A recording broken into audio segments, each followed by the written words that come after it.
It is a delight to be able to worship together today, even online as we are. Of course, we have governors of our state and Georgia, just south of us, that have been discussing and announcing reopenings, and that's led to a series of questions. When will the church reopen? When will we be worshiping back in the church? And that's still a big, huge question mark.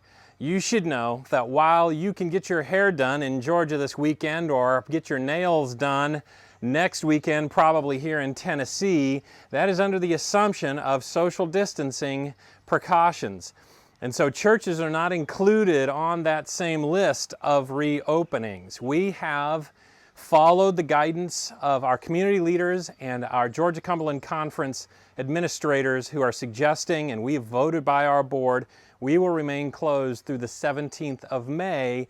And just so you know, that doesn't mean we're opening on the 18th of May. We need to keep doing good work to understand when it's going to be safe and good for us to reopen and how we reopen, what that looks like. It's possible that we will have some worship services before Sabbath schools are just completely reopened and so forth. And I want to caution you, this is not some point of persecution by state governments like I can hear some people saying. No, this is our choice of how we love and serve our neighbors well. Even though it's inconvenient and not what we would prefer, to do things that would maintain the safety of our healthcare workers, of our community and our friends and relatives, that's a part of how we love each other well. So I wanted you to know all about that. We'll keep communicating as we go. And then there's something else I want to point out to you. I'm here at the Shallowford Road YMCA, and I'd like to make a few things known to you, ways that you could really help our community as we continue attempting to make friends even in the midst of disaster. There are 3 specific areas that we could use more volunteers, and you would check in here, you would check in online. Many of you have indicated volunteer interest by going to our collegedalechurch.com website, finding the banner for tornado relief, clicking on that, and then entering some volunteer information. But these 3 things they're telling me here, Melissa Moore, our disaster response team leader and director, is telling me these 3 things. 1, we need more team leaders.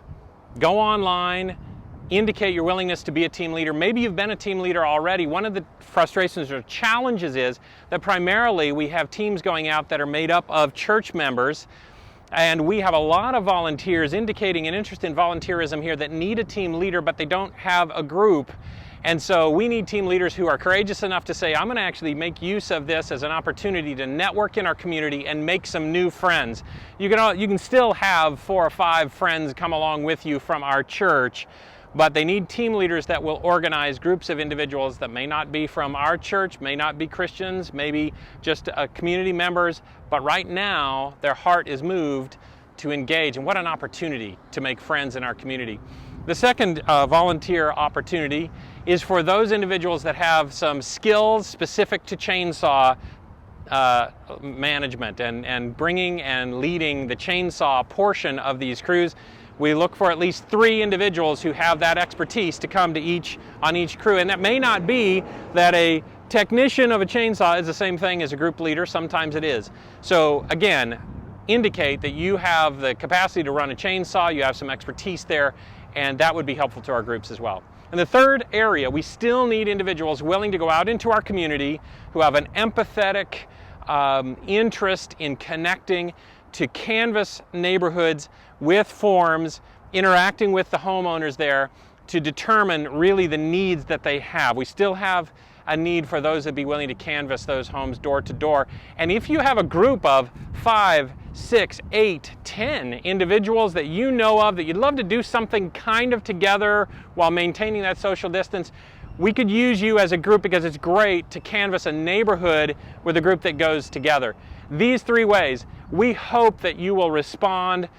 Many of you already have, and we're so thankful for the difference you're making in our community. Here's yet another one. So check in online, volunteer, help us meet the needs of our community, and make friends with others who are anxious to participate in serving our community. Until next time, thank you for joining me here on my patio.